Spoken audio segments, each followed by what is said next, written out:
This right here is a tiny gaming PC with a screen on the front that can tell you the time, your CPU temps, and more. The only flaw with it is that you can't really use the screen as a full-on monitor.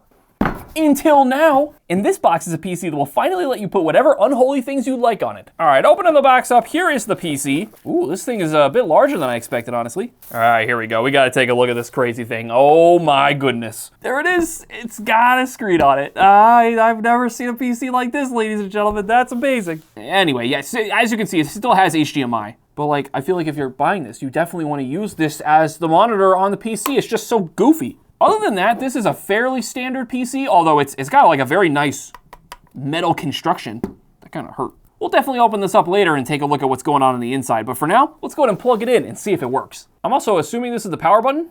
Yep, looks like it. I heard a fan for a moment. I don't see anything on the screen. Oh, there we go. This is such a strange device. I can see the idea behind it. It's kind of like a laptop. It's kind of like a PC tablet hybrid thing. And it's kind of a mini PC, but at the same time, it's none of those. Wow, that is tiny. Oh my God, I cannot see that at all, guys. Does that say use your fingerprint? Where in the world is a fingerprint sensor on this thing? Does this have fingerprint? Oh my gosh, it does work. That's actually sick. By the way, fairly normal setup process so far. It's setting up an offline mode, having make an offline profile. Not that I mind, just interesting to note. There might still be some bloatware, we'll find out in a moment, but usually there's not when you actually have to do the setup process yourself. At least not bloatware that's obvious to see. And here we go. Oh, I lied, we have something there. It's too small, I cannot read that. Wow, it's not every day I have to turn on display scaling for a 1080p screen, but this thing's so small, I can't make out anything. In fact, I think I need to go even bigger. All right, we're as big as this thing will allow me to make the screen. Now what is this? Online customer service. It's gonna take me to that URL. Oh boy, I don't trust that at all. It's interesting that we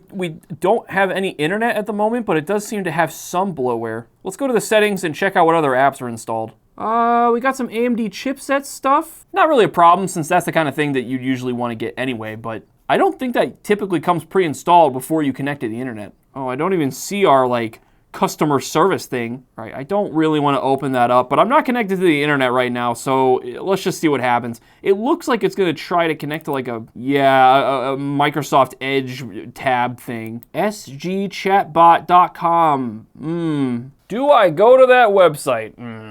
I don't know. We'll save it for later. This is strange. That's kind of a small amount of folders. Let me go check something real quick. Ryan, show me your C drive.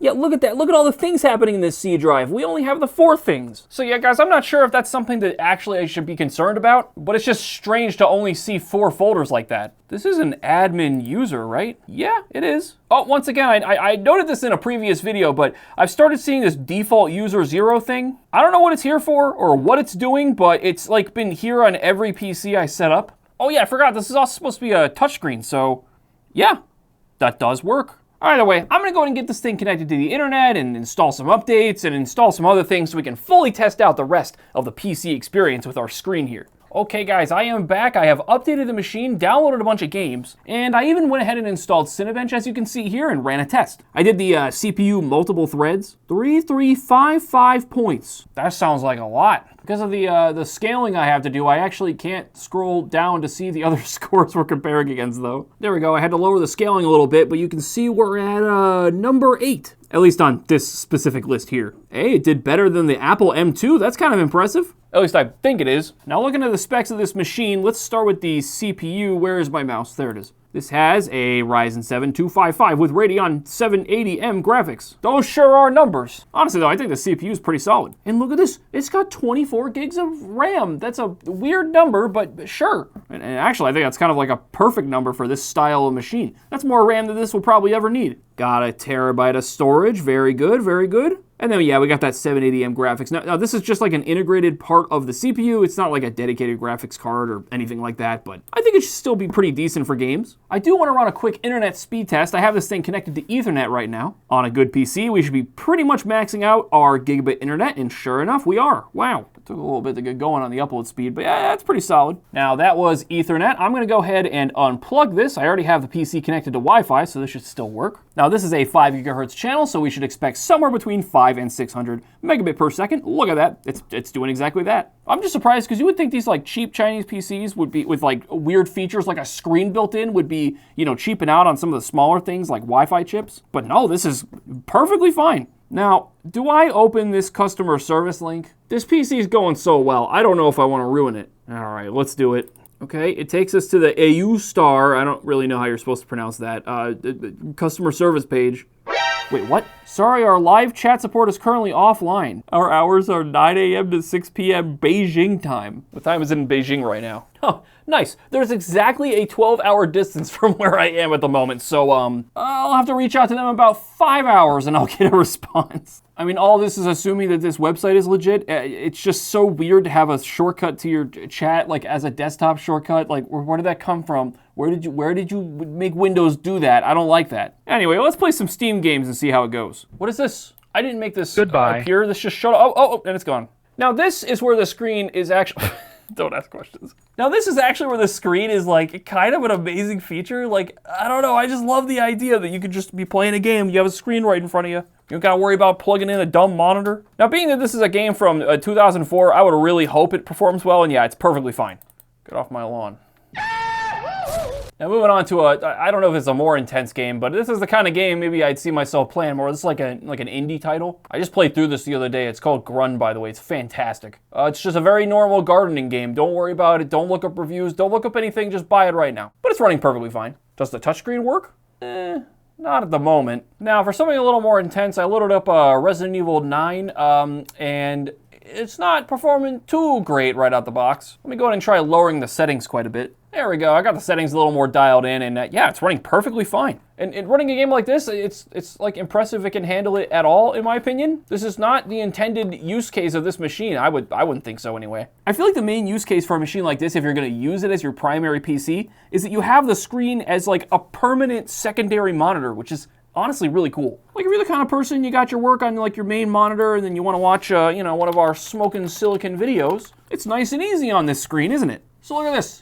Perfectly playing Smokin Silicon content right on your PC. Now, tragically, this PC does not have any speakers. I feel like that would make this like the full package. Be a little silly and unnecessary, but this thing has a fingerprint sensor and they don't have speakers. Like, come on now. Get your priorities in check. But yeah, watching YouTube works great. Pretty fun on this thing. But when I see a PC like this with a screen built in, I feel like this would be perfect for like a self-hosting Linux PC with like nothing happening on the screen at all except for a few like terminal lines. You don't gotta worry about digging out your big old monitor every time you want to plug it in or whatever. It's nice and convenient. It's all integrated into one system. Either way, let's go ahead and turn this PC off and try to take it apart without breaking it. Now, thankfully, I don't think I'll have to mess with the screen part of this PC at all. I think I could just take these screws around the feet off and it should mostly come right apart. Oh, interesting. I was reading what some of these little labels say. We got this one down here. It says, when removing the back cover, please be cautious of the wires on the back. Open it carefully from this direction. That's actually very thoughtful that they would consider putting that warning there. And sure enough, if I pull away from this direction, yeah, look at that. Their advice actually worked. It almost looks like there's enough space to make the fan a little bigger. Not super sure, but I feel like there's just something here you could theoretically do. Either way though, looking on the inside of the machine, this is very straightforward, very easy to modify and tweak if you need. Crucial. Isn't Crucial the one that just like said they're not gonna make RAM anymore? Is this like a rare item now? Are we able to see what kind of RAM we got? Wait, it's just one stick. A singular stick of DDR5, 24 gigabytes. That's a really weird size for one stick of RAM. And hey, maybe this isn't true for this specific CPU, but generally speaking, I believe the Ryzen chips really like when you have dual channel memory. So I actually, in this case, would have preferred to have two 12 gig sticks, but we have two slots here, so you could get another stick of this if you can find it for less than $3,000 and slot it into the other one, and there you go. You'd have 48 gigabytes in dual channel. And then turning this guy around, you can see we also have a Huawei SSD. I'm pretty sure Huawei phones are banned in the US. Is that still the case? Are they allowed to sell this here? What are the rules on that? What does that mean? Anyway, in the middle of the board, you can see we have another slot, just like this one here, for more storage if you needed it. And then beyond this, if I undo some of these like posts right here, I think I could take the whole board out, and then we probably see like the actual cooler for the CPU. But I imagine things get a little wonky in there with the screen and stuff, and I don't really want to break this thing. The most important part is that we verified that we do indeed have 24 gigabytes of DDR5 on this thing. And hey, the last time I checked, you can still buy this PC like right now for like $600, $650, something like that. In my opinion, that's not bad at all considering all the PC you're getting. And hey, if you like this video and you somehow haven't seen this one we did last year on this crazy Temu PC, click the video right here. This thing is kind of crazy. Like, look at this. It's got like a panel that comes off. Bam, there it goes. Like, how cool was that? Come on, click the video. Click the video.